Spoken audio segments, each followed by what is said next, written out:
full as a dam at capacity. My passion's about to explode. Yeah, yeah. I can't escape, it's surrounding me.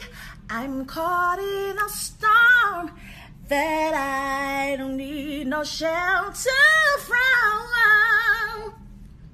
Down on me, let your love fall like rain. Every little drip drop just on me, yeah, yeah, on me.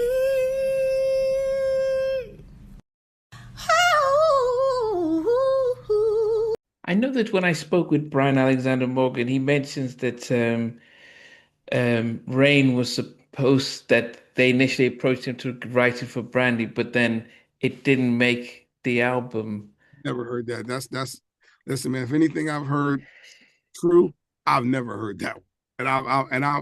And I've said this to, I believe I've said it to him before. Yeah, I did. I actually hit him after I heard you speaking to him about it. I said, bro, because they made it seem like I didn't approve it or something, Yeah, right? yeah, that was how it came across. That no, yeah, That yeah, no. no. I've never heard Rain for Brandy. If I'm one thing is I'm a person who listens to music and loves music. Mm. When I heard He Is by Warren Campbell, I knew that was supposed to go on Brandy's album, right? If I would have heard Rain, what I did hear, what I did hear that I pushed for that never made it on made it on the album, and I thought it should have been on the album was a song that Brian Morgan did. He remade um a Kansas song. What was that big song by Kansas? Mm. Um, hold on, what's that big song by Kansas? Uh, with Dust in the Wind, Okay. and Brandy cut it. So you can ask him about that. I Okay. heard that. I heard that one because I was pushing for that to go on the Full Moon project. It did not make it on the album. But Rain, I think Brian Morgan might have presented Rain before I came on to Never Say Never. That's the only thing I could think of. Yeah, yeah, probably was, yeah. I was going to ask Paris Davis about it because I'd had no clue about that song ever, Mm. other than SWV. So I was going to ask Paris if he get it from, you know, because I would have chose Rain way quicker than I probably would have chose some of those poppier songs that like the David Fosters and those songs that went on the Yeah, album. You know yeah. that like the other song, Truthfully, like that was cool that Mm. Harvey Mason did, right? That was Yeah, cool. Wasn't better than Rain. I would have chose Rain all day long. So yeah. I don't know where he got, but I talked to Brian about that. He said that one of the A&Rs, one of Brandy's old A&Rs from when she did, it was the one who said that, but that is so not the case. Yeah. Um, Don't connect me to the lies. no, Connect me. no, but that's good that you cleared it up because, but I would Oh, imagine it wasn't. I think maybe the A&R says no. We've got we've got Rodney on the album. So and you know they first paid him to do it, and then when you two came and on, oh, and by the way, I didn't have full autonomy. By the way, I didn't have full autonomy. mm. So even though I was an executive producer of Never Say Never, I was still scratching and crawling and trying to make it because it was if that was the case, if I had full autonomy, I would have did the whole album myself. Okay. I, but I clearly didn't because you have David Foster, you have Harvey Mason, you have maybe like three or four other people on the project. Yeah. But but yeah, if I think something had happened. I don't know, but it sounds like that song probably got to the A&R and the A&R just Yeah, I think so. Yeah, they said I think yeah, that's probably where now. it was. And if I was him, I would never. And if I was him, it doesn't even matter because it ended up where it was supposed to end up. Yeah. It's a classic with SWV. Their relationship with me soured when I realized they weren't going to release any of my singles. That's like a slap in the face when I had all the hits from the first album. So I wasn't looking like, like I wanted to be there myself. I started writing for other people. I was like, let me get down with other people. I went and started going with Brandy, and my mind was elsewhere. I wrote Rain for Brandy and was already about to cut it on her when RCA intervened and asked for it to be on SWV. After they did. Now we're on the third album. Yeah. No, but so could you see when they were recording that the vibe? I mean, the times have changed, but yeah, they were trying to force them to write on my stuff. Like it was like literally putting pen and paper in front of them and saying, "Okay, Brian has this idea, but y'all write something on it." And that's not how magic happens. Just let me tell you. Were they doing it to the other writers? Is it just Brian that they wanted to? No, of course they were. Well, they were trying to, but I mean, if you're not really writers like that, it's not going to work, no matter who's producing it. So, but Pharrell didn't need nobody to co-write "Use Your Heart," except him and Chad. So just like I didn't need nobody to co-write my joints. So the whole concept of doing that is the point is that it's a forced, unnatural, unorganic thing to do, just so you can try to be participating in the publishing, and it was a whack vibe. Period. Didn't work. And the album just went platinum. So they pushed it out. It didn't do as well. Right. When that was when you could see the sales not going up, what's on your mind? Were you happy? I mean, what was on my mind at that time? Layla Hathaway, Usher. In everything else that I was working on at that moment, I was like, I can't put my eggs all in that one basket.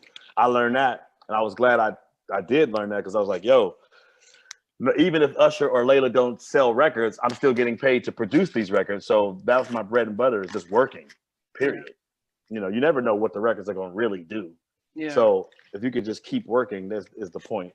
Yeah. I'm still working now, baby. All these years later. No, we're going to get that. But by the third album, though, you released some tension. You only had Rain, and I was like, wow, what's and I didn't want to be on there. I did not want to be on that album at all.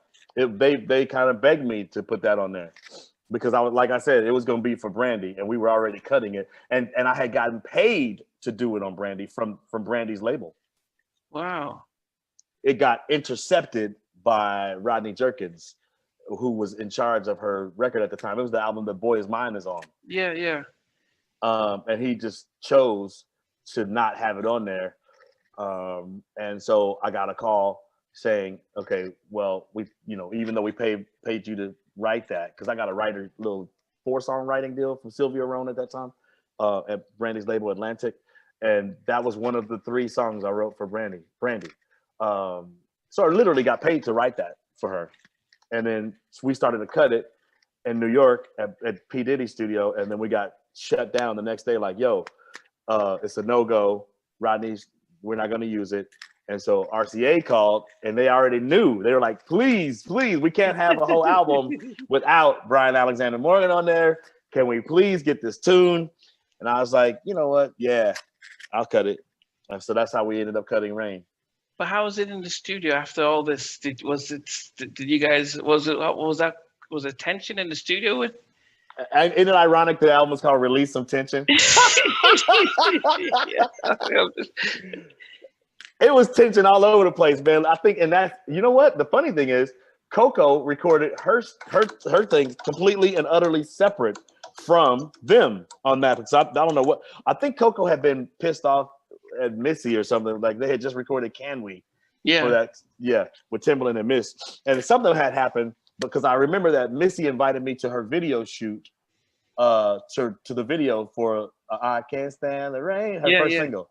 So, but she said, only bring Taj and Lily. I was like, what? She said, yeah, only bring Taj and Lily, because she was gonna let them be in a cameo at the end of the video. If you look at the end of the video, they are. It's a cameo. 702's in there. It's a lot of cameos at the end of that video. So I remember cutting Coco at Right Track Studios one day, And then the next day, I cut Taj and Lele's backgrounds to Rain at Electric Lady, Jimi Hendrix studio down in the Village. And then we took a cab over to Missy Elliott's video set to do the Rain. So all this Rain, huh? Check it out. Goodness. Yeah, that's wow. I mean, but for yourself, as I think that, you know, going back, you said Rodney said no, we don't want Brian's track on it. Did he listen to it? I mean, did he you? Loved it. He loved it. He loved it. He loved it. He loved it. I think he just didn't want it. It didn't fit his vision of what he was trying to do on Brandy at the time. Rodney was making a statement with Brandy's album, a Rodney Jerkins Darkchild whole entire statement. He had been given the reins, if you will. Okay. So he had power to say yay or nay. Wow. And he just, you know, kind of. It wasn't anything personal. It was more like, look, this is what I'm trying to do and stuff. I don't know. I wasn't in his mind, but I know this. He didn't want it on there because it wasn't a Rodney Jerkins joint. So if it's not on there, then everybody's talking about everything else that ain't, you know, I'm not a factor. He made me a non-factor. Put it that way. Okay. And it was, you know, at the time I was slightly devastated because I really loved Brandy and I wanted her to sing that. But it was the best thing that ever happened because Coco, now after that energy that we had on that second album where it was like not so great in the studio, yeah, she came to sing on Rain, baby. That's what she gave me, everything. And she even had a cold and she still delivered. And she was a sweetheart on that vocal record. And I remember I just was thinking, wow, she's never been this nice and sweet in the studio before. This is amazing. She gave me the delivery that I wanted. I didn't want it to sound like weak. I didn't want it to sound like any of those old things. I wanted it to be different. Yeah. And her level of sexiness on Rain is, I still to this day. Hey guys, thanks for watching. Thanks for being a part of Halftime Chat. Please remember to subscribe, share, and comment. But most importantly, why don't you become a member of Halftime Chat? We've got amazing videos, amazing perks, and being able to support the channel. But anyway, thanks for watching. Take care. I never participated in that category. And somewhere in between us, or even loving us, on which I did miss you. What was it like growing up? She's still making an impact on 4 houses down. I have a couple of pieces. I didn't get this one and that one. That works for you, but just for me, No. Okay, you're okay. They don't understand what Jonas' voice meant in all spirits.